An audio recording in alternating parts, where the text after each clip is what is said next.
일론 머스크는 AI 인공지능 시대를 맞이하면서 사람들이 많은 어려움, 충격을 받을 텐데 그것은 일자리 감소만이 아니라 더 깊은 문제, 사람의 마음이 죽는 것이 문제가 된다고 말을 합니다. 마인드 킬러가 있다는 거죠. 꼭 그의 말이 아니더라도 성경은 이미 우리 마음이 매우 중요한 것임을 누누이 지속적으로 말씀해 주고 계십니다. 사람은 영육으로 구성되어 있는 존재입니다. 또 세분화하면 영혼 육으로 구성되어 있는데 그의 영혼, 그의 마음이 매우 중요합니다. 그 마음이 부서지거나 그리고 산산조각이나 죽어버리면 사람은 살 수가 없게 되는 것입니다. 그래서 마음의 등불이 꺼지지 않도록 하는 것이 매우 중요한 일이 되고 있습니다. 마음이 죽어버리면, 무너지면 아무리 맛난 것을 먹어도 맛이 느껴지지가 않습니다.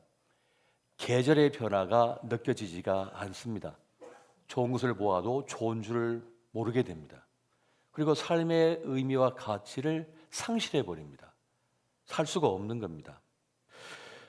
저는 이 사실을 목회 여정 가운데 참 많이 경험했고 보았고 아파했습니다. 한 번은 화학산에서 근무하던 헌명 장교가 스스로 자신을 끝내는 그런 안타까운 사건을 만났습니다. 서울대 법대를 나왔고 고시를 준비하다가 몇 번의 낙방을 하고 헌명 장교로 들어왔는데 여자친구 집에 찾아가서 인사를 하게 됩니다. 그런데 그 아버지가, 자기는 되실 분이 그런 말을 하는 겁니다. 어찌 거지 같은 것을 데려왔냐고. 아버지가 서울대 교수고 어머니가 경희대 교수인데 거지라고 형편없다고 폄하하는 말을 듣고 인격적인 모멸감을 경험합니다. 지난 세월 1등을 놓친 적이 없고 늘 친구들의 부러움을 샀고 앞서간다고 느꼈는데 그 말에 너무 큰 충격을 받은 거예요. 이제 여자친구와 헤어지면서 그런 말을 합니다. 아빠가 너무 완강하셔서 어쩔 수 없을 것 같다고. 그날 밤 무기고를 열어서 자기 권총으로 스스로 자신을 해치고 말았습니다. 또 한 번은 제가 사천에 근무하고 있을 때에 어떤 두 부부가 저를 찾아왔습니다. 민원실에 왔는데 만나자마자 제 앞에 두 분이 무릎을 꿇고 펑펑 우는 겁니다. 자기 아들이 이 부대에 왔는데 스스로 자해를 했다는 겁니다. 들어보니까 이 아이가 연세대 수석 입학자고 이 친구도 한 번도 1등을 놓친 적이 없는데 늘 친구들에게 도움을 주고 사랑받고 인정받았는데 행정병이 못 되고 식당에서 일을 하게 됐어요. 그러다 보니까 선배들이 그런 겁니다. 너 라면도 못 끓이냐, 밥도 제대로 못 짓냐, 바보 멍충이 아니냐고. 이런 말을 몇 달간 듣다 보니까 살 수가 없는 겁니다. 마음이 무너져가지고. 그래서 자기 아들을 좀 목사님 맡아달라는 거예요. 자식 키우는 입장에서 그 두 부부의 그 대리석 바닥에 무릎 꿇고 펑펑 우는 모습 보고 차마 거절을 못해서 제가 그 아이를 2년 동안 교회에 데리고 있었습니다. 그리고 이제 전역을 시켰죠. 지금은 대한항공에 입사해서 결혼도 하고 승진도 하고 잘 살고 있습니다. 제가 그런 경험을 하면서 아무리 공부를 잘하고 뭐 돈을 많이 갖고 있고 잘생기고 저는 그런 거 안 봅니다. 그 사람 마음이 어떠한가가 정말 중요하다는 사실을 경험했기 때문입니다. 사람의 마음이 부서지고 깨어지고 죽으면 아무 소용이 없습니다. 그래서 그 마음을 지키는 거, 마음을 살려내는 것이 정말 중요한 일인 것입니다. 여러분, 놀랍게도 우리 인생은 스트레스로 가득합니다. 온갖 일로 인한 만성적인 스트레스를 받고 있습니다. 사람이 어떤 스트레스나 어떤 일을 만나게 되면 우리 뇌는 생존 모드가 된다고 그래요. 생존 모드가 작동하면 사람은 잘 수가 없답니다. 마음을 놓을 수가 없답니다. 잠을 자고 있는데 자기는 못 잔다고 생각하는 거예요. 늘 두통에 시달리고 늘 짜증을 내고 늘 삶이 고통스러운 것입니다. 여러분, 쉽게 생각하면 사람을 이렇게 한번 생각해 보십시오. 얼음덩어리입니다. 얼음덩어리인데 녹고 있어요. 그런데 녹는 것을 막을 수 없습니다. 그런데 어떤 일을 만나면 빨리 녹습니다. 갑자기 돌멩이 하나 와서 때려버립니다. 그러면 깨지고 금이 가버립니다. 그리고 누가 또 화살을 쏩니다. 그러면 화살을 맞으면 또 구멍이 생깁니다. 또 부서집니다. 그런데 마음이 죽으면 한순간에 녹아버립니다. 그렇게 사라지는 겁니다, 삶이.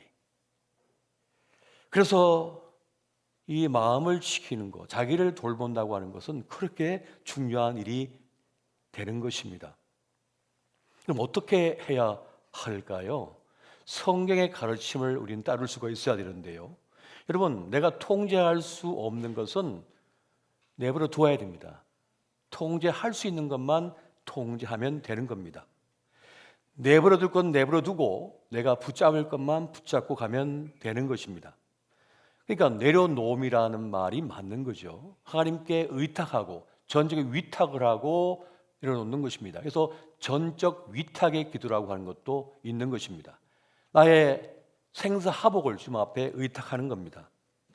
여러분, 이미 일어난 일은 바꿀 수가 없습니다. 그러나 아무리 정죄하고 죄책감을 가지고 따져봐도 이미 끝난 건 끝난 겁니다. 우리는 인간관계 속에서 참 많은 어려움을 당합니다. 왜냐하면 우리는 관계적 존재이고 그 관계 속에서 내가 있기 때문에 그러합니다. 그런데 나를 다른 사람이 어떻게 생각하는지 내가 통제를 할 수 없습니다. 내가 아무리 잘해도요. 그 사람의 감정은 그 사람의 몫이기 때문에 내가 어떻게 바꿀 수가 없는 겁니다. 그때는 그냥 그들의 판단에 맡기고 나는 나의 삶을 충실하게 그냥 살아가면 되는 것이에요. 그들이 판단하도록 내버려 두십시오. 의심하면 의심하는 대로 내버려 두십시오. 오해하면 오해하는 대로 내버려 두십시오. 다 설명할 수 없고 다 설득할 수 없고 그 마음을 바꿀 수가 없습니다. 그냥 그의 마음은 그의 마음이고 나는 내 삶을 살아가면 되는 거예요. 의심한다면 의심한다고 내버려 주십시오. 상관없습니다. 바꿔지지 않을 것이기 때문에. 우리는 다른 사람의 생각을, 마음을 통제할 능력이 없습니다. 내 속에 일어나는 감정도 내가 마음대로 못하는데, 내 마음도 내가 어떻게 할 수가 없는데 다른 사람 마음을 어떻게 할 거예요? 내 자식도 내가 내 마음대로 못하는데 남의 자식을 어떻게 할 겁니까? 내가 존대하고 존중하고 아껴주고 사랑하면 그만인 거예요. 그 너머는 내 몫이 아니라 하나님의 몫임을 기억하시기 바랍니다. 여러분, 나의 삶은 내가 살고 그들의 삶은 그들이 살도록 내버려 두어야 하는 것입니다. 그래서 여러분, 다른 사람의 시선이나 평가, 말에 그만 신경 쓰십시오. 그 두려움에서 벗어나세요.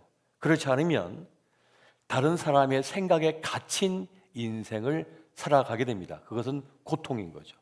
그건 아픔이 되는 겁니다. 사실 사람들은요, 자신을 괴롭히는 일을 멈추지 않습니다. 끊임없이 자신을 괴롭혀요. 자신에게 있는 좋은 것을 깨닫지를 못합니다. 나에게 준 하나님의 은혜를 깨닫지 못한 채 없는 것만 따져요. 있는 건 안 세어보고 나에게 없는 걸 누가 가지고 있으면 그것만 쳐다보고 있는 거예요. 그래서 불행한 거예요. 이미 나는 충분히 은혜를 받아서 많은 걸 갖고 누리고 있음에도 불구하고 이것이 아무것도 아니라고 생각해요. 기본이라고 생각하죠. 그러나 기본이 아니라 나에게 준 축복이라는 겁니다. 자신의 아름답고 멋진 삶을 제대로 보지 못하니까 자기는 불행하다고 느끼는 것입니다. 누군가 나를 아껴주고 있어요. 나를 위해주고 있어요. 나를 위해 기도해주고 있어요. 나를 존중해주고 있어요. 보호해주고 있어요. 사랑해주고 있어요. 그런데 그걸 인정을 안 해요. 나를 안 좋아할 거야. 나를 싫어할 거야. 나를 속이고 있는 거야. 자기 혐오에 빠진 사람은 아무리 좋은 말을 해줘도 그걸 받아들이지를 못해요. 수용을 못해요. 본인의 문제입니다. 다른 사람의 문제가 아니라. 이게 제일 안타까운 일인 거죠. 충분히 아낌을 받고 있고 충분히 존중을 받고 있고 충분히 지금 위함을 받고 있음에도 불구하고 그걸 인정을 못하는 거예요. 스스로가. 나는 행복하면 안 돼. 나는 불행해야 돼. 난 원래 나쁜 사람이야. 나는 쓸데가 없는 사람이야. 자기 혐오에 갇혀있는 일이 많아요. 사실은. 안타깝습니다. 여러분, 그렇다면은 우리는 그를 위해 중보기도 해주고 아껴주고 위해주고 존중하지만은 더 이상 할 수 없습니다. 내버려 둬야 됩니다. 그 너머는 하나님의 몫입니다. 근데 많은 이들이 자기가 하나님이 되려고 해요. 그 사람 마음을 다 바꿀 수 있고 해결해 줄 수 있다고 생각해요. 그러다가 같이 물속에 빠지는 거죠. 내가 할 수 있는 일은 내가 하지만 그 너머의 일은 하나님의 일임을 명심하시기 바랍니다. 여러분, 누군가 큰 성공을 거두었습니다. 친구가 좋은 일을 만났습니다. 그러면 폄하하지 마십시오. 그냥 인정해 주십시오. 잘 됐다고. 축하해 주시면 됩니다. 비교하지 마십시오. 폄하하다가 내가 고통받습니다. 끌어내린다고 끌어내리지 않습니다. 안 망합니다. 그냥 축하해 주시면 되는 거예요. 그리고 자극을 받으면 되고 그리고 영감을 받으면 됩니다. 아, 저렇게 하니까 부자가 되는구나. 저렇게 하니까 화목하구나. 저렇게 하니까 행복하게 살아지는 거구나. 따라 하시면 되는 거예요. 어른의 우정은 만들기도 어렵지만 지키기도 어렵다는 말이 있습니다. 이상하게도 그 많은 친구가 다 어디 갔지? 사라져 버렸어요. 나이가 들수록. 이거를 잘 이해를 못해서 멀어져간 친구 때문에 상처받는 분들이 있습니다. 떠나간 교인 때문에 힘겨워하는 목회자가 많아요. 그런데 그것은 우정의 법칙을 잘 몰라서 그렇습니다. 많은 분들이 자기 죄책감과 혹은 정죄감에 빠져버려요. 그를 원망하고 미워하든가 정죄하든가 자기를 자책해요. 그런데 그것은 우정의 법칙을 몰라서 그래요. 여러분, 우정을 떠받치는 세 가지 기둥이 있다고 있습니다. 그 기둥은 먼저는 검접성이고 두 번째는 타이밍이며 세 번째는 에너지입니다. 근접성이라고 하는 게 있어요. 가까이 있다 보니까 친해진 거예요. 초등학교, 중학교, 고등학교, 대학교 같은 직장에 오래 있다 보니까 친해진 거예요. 보통 친구가 되기 위해서는 74시간이 필요하다고 합니다. 가까운 친구가 되기 위해서는 200시간이 필요하대요. 근데 초중고 같이 공부하다 보면 친해집니다. 가까이 있으니까. 가까이 있음으로 친해진 거예요. 또 타이밍이 있습니다. 어떤 인생의 단계를 만났는데 똑같은 어려움이 있는 거예요. 똑같은 입시에 어려움이 있는 거예요. 똑같은 직장 문제가 있는 거예요. 똑같은 자녀 양육에 문제가 있는 거예요. 그래서 그 타이밍에 어울릴 수가 있는 거예요. 그래서 마음을 서로 공감하고 어려움을 서로 이해해 주게 된 거죠. 또 자식들의 어려움을 보면서 부모의 입장이 되면 또 친해집니다. 그리고 세 번째는 에너지입니다. 그런데 이 에너지는 설명하기가 참 힘든 거예요. 이 에너지의 흐름에 따라서 관계에 변화가 생기거든요. 훅 들어왔다가 훅 나가요. 어떤 기점에서 같이 대화가 통하고 어떤 마음이 맞아서 연락이 됩니다, 서로. 그러면 친해져요. 그러다 어느 단계에 이르르면 스르륵 멀어져요. 대화가 별로 안 되고 또 여러 가지 바쁜 일들 때문에 멀어져 갑니다. 인생의 한 단계에서 가장 친한 친구였지만 생의 새로운 단계로 접어들게 되면 자연스럽게 멀어지게 되는 거예요. 이것을 이해할 수 있어야 됩니다. 그런데 많은 일이 친한 관계였다가 좀 소원해지고 멀어지면 미움이 생깁니다. 날 무시하나? 내가 싫어졌나? 이런 생각에 접어들게 돼요. 그러면 그것이 마음의 상처가 됩니다. 그렇게 하지 말고 그동안 함께 있어 준 거, 날 위로해 준 거, 나에게 선물해 준 거, 차 한잔 대접해 준 거에 대해서 고마움을 느끼면 됩니다. 그리고 그 친구를 위해 축복하면 됩니다. 기도해 주면 되는 거예요. 잘 되기를 바라주면 되는 것입니다. 여러분, 사람 간의 우정은 영원히 지속되지 않습니다. 때가 되면 멀어지게 되어 있습니다. 그리고 새로운 만남이 시작됩니다. 작은 오해와 소외감, 버려지는 느낌 등에 많은 분들이 상처를 받지만, 그러나 여러분, 그 매우 정상적인 일이라는 겁니다. 정상적인 일인 거예요. 그냥 그를 응원해주고 그를 기도해주고 잘 되기를 바라면 되는 것입니다. 또 하나님께서는 우리를 사랑하사 좋은 사람들을 만나게 해주셔요. 붙여주셔요. 그리고 진짜 악한 사람은 멀어지게 하셔요. 내가 잘못해서가 아니라 자연스럽게 하나님께서 멀어지게 하십니다. 좋은 이들은 가까이 하게 하시고 꼭 필요하기 때문에 그러한 것입니다. 여기서 하나님의 은혜의 힘을 명심하시기 바랍니다. 지금 혼란 속에 있거나 지금 어려움, 힘겨운 때를 만난 분들이 있다면 오늘 우리에게 주신 하나님 말씀에 더 집중했으면 좋겠습니다. 오늘 본문의 말씀 잠언 4장 20절에서 22절까지의 말씀 같이 한번 보겠습니다. 시작. 내 아들아 내 말에 주의하며 내가 말하는 것에 내 귀를 기울이라. 그것을 내 눈에서 떠나게 하지 말며 내 마음속에 지키라. 그것은 얻는 자에게 생명이 되며 그의 온 육체의 건강이 됨이니라. 아멘. 그것을 얻는 자에게는 생명이 된대요.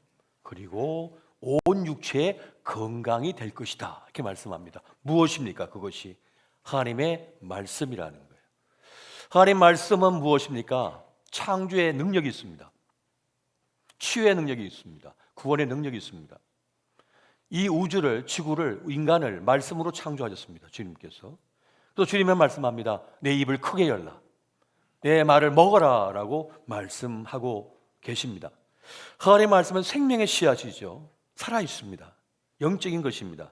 그 말씀을 먹으면 그 말씀이 나를 장악해버려요. 내 마음을 장악해버려요. 어떤 의지가 생겨버리게 만들어버립니다. 말씀은요, 망하는 생각, 잘못된 생각, 망할 가치관, 그리고 도른 생각을 깨트리고 우리 마음을 지켜버립니다. 우리 마음을 붙들어 주시는 거예요. 진짜와 가짜, 참과 거짓을 구별하게 만들어버리고 도른 것을 버리게 만듭니다. 이게 말씀의 능력이에요. 히브리서 4장 12절 보니까 이렇게 말씀하잖아요. 하나님의 말씀은 살아있고 활력이 있어 좌우의 날서 어떤 검보다도 예리하여 혼과 영과 및 관절과 골수를 찔러 쪼개기까지 하며 또 마음의 생각과 뜻을 판단하나니라고 말씀합니다. 무슨 말입니까? 하나님 말씀은 우리를 새롭게 창조해 버리신다는 거예요. 메스가 돼서 우리를 수술해 버린다는 것을 말씀해 주고 있는 것입니다. 진실을 깨닫게 만들어 버리셔요. 더러운 것을 깨닫게 만들어 버리셔요. 쓸데없는 것을 버리게 만드는 능력이 말씀에 있다는 것입니다. 여러분, 말씀을 붙들고 기도해 보시기 바랍니다. 말씀을 먹고 묵상하고 그 말씀을 순종해 보시기 바랍니다. 그러면 영혼이 살아나고 내 마음이 살아나는 것, 마음의 등불이 켜지는 것을 경험하게 될 것입니다. 우리 예수님께서 베드로에게 말씀합니다. 밤새도록 그물을 들였지만 한 마리도 잡지 못했는데 물고기를 그물을 오른편에 내리라 라고 명하시자 베드로가 순종해서 오른편에 그물을 들였더니 그물이 찢어질 만큼 크게 많은 물고기를 잡게 되었습니다. 말씀에 순종했을 뿐인데, 말씀을 따랐을 뿐인데 빈배 인생에서 만선 인생이 되는 역사를, 기적을 경험하게 되었던 것입니다. 절망에서 성공으로 인생 역전을 만드는 것이 말씀에 순종함에 있다는 것을 보여주고 있는 좋은 예가 되고 있습니다. 그리고 말씀은 우리에게 매우 중요한 사실을 또 알려주고 있습니다. 하나님은 우리에게 충분한 은혜를 주고 있다. 하나님의 헤세드를 주고 있다. 카리스를 주고 있다라고 말씀해 주고 있습니다. 여러분, 하나님의 은혜는, 우리를 향한 은혜는 세 가지 특징이 있습니다. 의외성이 있습니다. 왜 나에게? 두 번째는 유일성이 있습니다. 꼭 맞는 거. 그리고 세 번째는 충분성이 있습니다. 충분한 은혜를 우리에게 부어주고 계시다고 말씀을 하고 있습니다. 여러분, 전도서 5장 18절에서 20절 말씀 우리 같이 보겠습니다. 시작. 사람이 하나님께서 그에게 주신 바 그 일평생에 먹고 마시며 해 아래서 하는 모든 수고 중에서 낯을 복은 것이 선하고 아름다움을 내가 보았나니 그것이 그의 몫이로다. 또한 어떤 사람에게든지 하나님이 재물과 부요를 그에게 주사 능히 누리게 하시며 제 몫을 받아 수고함으로 즐거워하게 하신 것은 하나님의 선물이라. 그는 자기의 생명의 날을 깊이 생각하지 아니하리니 이는 하나님이 그의 마음에 기뻐하는 것으로 응답하심이니라. 아멘. 주님께서 우리에게 주셨대요. 일평생을 주셨대요. 먹고 마심의 즐거움을 주셨다고 말씀해 주고 있습니다. 그리고 모든 수고를 감당하도록 하셨다라고 말씀합니다. 그리고 재물과 부요를 부어 주셨다고 말씀합니다. 그리고 고난과 역경, 삶의 대가를 치르게 하셨다라고 말씀합니다. 그게 인생이라는 거죠. 그게 수고와 낙이라고 말씀하고 인생의 행복이요 즐거움이라고 말씀해 주고 있습니다. 이것이 우리 각자에게 주신 하나님의 은혜라고 좀 말씀하고 있는 거예요.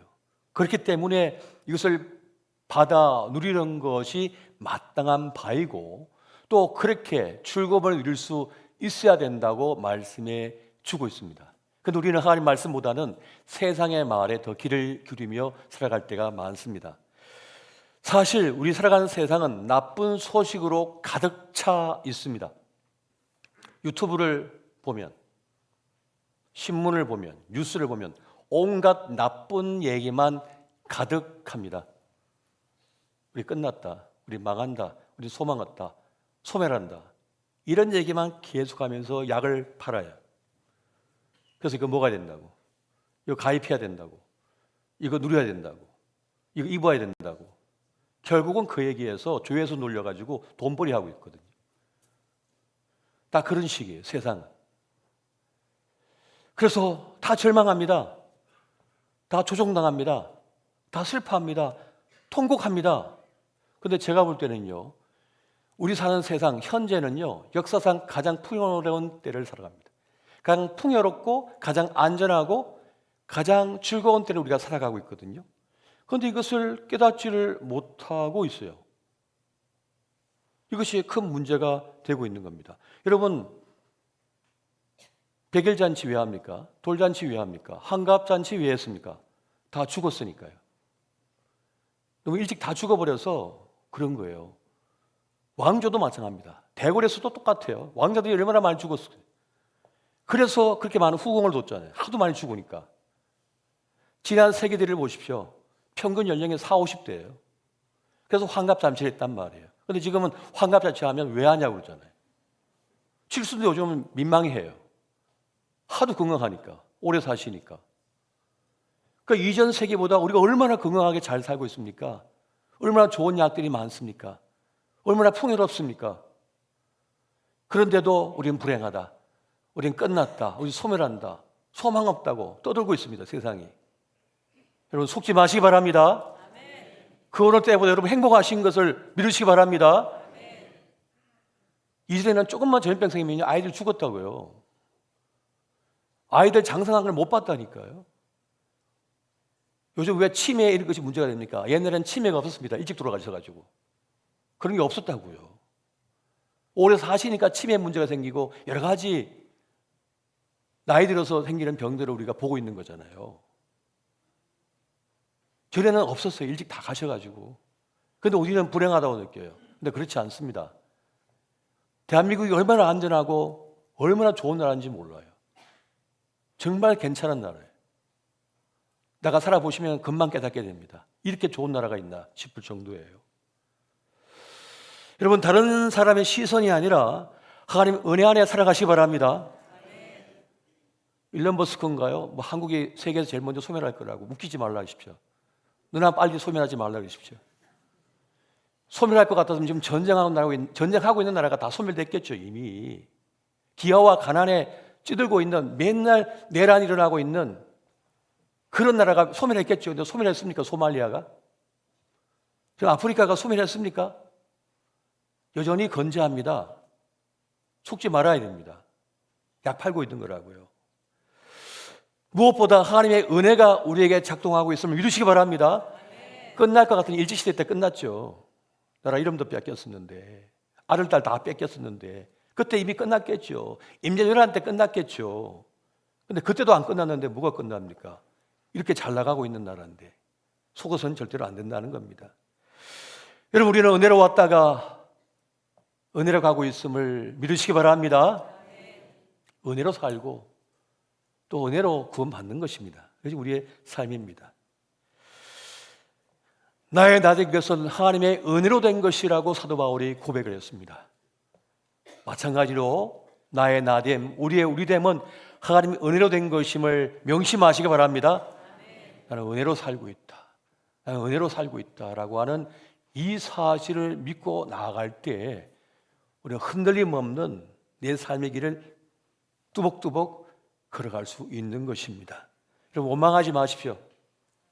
미워하지 마십시오. 내 인생입니다. 내 인생이니까 살다 보니 이런 일도 만나고 저런 일도 만나고 병도 만나고 또 좋은 사람도 만나고 나쁜 사람도 만나는 거죠. 이게 인생이죠. 짝퉁 인생이 아니니까요. 우리는 올 사람은 오고 갈 사람은 갑니다. 너무 사람 때문에 아파하지 말고 힘들어하지 마십시오. 우리 삶을 선하게 이끌고 계신 하나님의 은혜가 있는 겁니다. 지금도 역사하고 있고 이끌고 있는 것입니다. 톨스토이가 그런 질문을 던집니다. 그 유명한 세 가지 질문이 있습니다. 세상에서 가장 중요한 시간은 언제인가? 세상에서 가장 중요한 사람은 누구인가? 세상에서 가장 중요한 일은 무엇인가? 톨스토이의 답은 이렇습니다. 세상에서 가장 중요한 때는 지금이고 가장 중요한 사람은 지금 함께 있는 사람이고 가장 중요한 일은 그 사람에게 좋은 일을 하는 것이다 라고 하는 매우 이타적인 놀라운 답을 주고 있습니다. 그런데 저는 지금 우리의 삶의 형편 속에서 그것보다 더 중요한 것이 있다고 말씀드리고 싶습니다. 이 세상 가장 중요한 시간은 나를 살피는 시간이다. 이 세상에서 가장 중요한 사람은 바로 나 자신이다. 그리고 이 세상에서 가장 중요한 일은 지금 나를 보살피고 지키는 일이다라고 말씀드리고 싶습니다. 왜냐? 내가 없으면 아무 의미가 없거든요. 내가 없는데 무슨 소용입니까?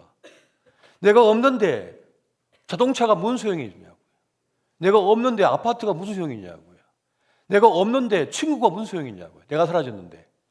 내가 없으면 아무것도 아닙니다. 내가 있고서야 다른 것도 있는 거예요. 그래서 여러분 자신을 잘 살피시기 바랍니다. 마음이 죽지 않도록, 마음이 죽어버리지 않도록 보살피는 것이 중요합니다. 여러분, 하나님 아버지께서 독생자인 이 아기 예수님을 우리에게 보내주셨습니다. 보내신 이유는 딱 한 가지 이유 때입니다. 우리를 구원하시기 위함입니다. 나를 위해서 아기 예수님을 보내주신 거예요. 우리를 이용해 먹기 위해서 보내신 게 아닙니다. 웨스트민스터 소요리 문답에 보면 첫 번째 질문이 인간의 존재의 목적이 뭔가? 우리가 제일 되는 목적이 뭔가라고 묻습니다. 그 답은 하나님을 기쁘시게 하는 것이라는 게 아닙니다. 틀렸습니다. 하나님을 기뻐하는 겁니다. 하나님 우리를 이용해 먹기 위해서 오신 게 아닙니다. 우리를 살리기 위해 오셨다는 사실을 믿으시기 바랍니다. 여러분, 교회 생활하는 거, 신앙생활 하는 거, 봉사생활 하는 거 우리 이용해 먹기가 아닙니다. 그것이 우리를 살리는 것이기 때문에 주일 성수를 하고 하나님 앞에 서 있는 선한 일을 하게 하는 거예요. 자신을 돌보는 일, 자기를 아끼는 일이 그렇게 중요하고 위대한 일이 되고 있는 것입니다. 여러분, 자신에게 좋은 걸 먹이시고 좋은 걸 입히시고 좋은 시간을 할애해 주시고 아껴주시고 돌보시기 바랍니다. 내가 있고서야 내 자식도 살릴 수가 있는 거고, 내가 있고서야 내 친구들에게 선한 일을 할 수 있는 것이고, 내가 있고서야 하나님의 일도 할 수 있는 겁니다. 내가 없으면 아무 소용이 없는 것이에요. 그래서 여러분의 마음이 죽지 않도록, 내 자녀의 마음이 죽지 않도록 그 마음을 살리는 일을 계속 하셔야 되는 거예요. 돌보고 말씀으로 먹이고 사랑으로 먹이고 입히고 보호해주고 지켜주는 거죠. 아껴주는 것입니다. 이것이 가장 중요한 일이 되고 있다고 지금 우리에게 또 저에게 여러분에게 말씀 전하고 전할 것을 주님께서 명하시고 계십니다. 여러분, 어떤 힘든 일을 만났든지 어려움이 있든지 위기 속에 있든지 여러분의 마음을 지켜내시기 바랍니다. 하나님의 사랑이 우리를 감싸고 있고 악이라도 소원으로 바꾸시는 하나님의 승리하심이 우리에게 있고 우리를 향한 충분한 은혜가 부어지고 있음을 믿고 주님과 동행하시는 저와 여러분 되시기를 예수 이름으로 축원드립니다.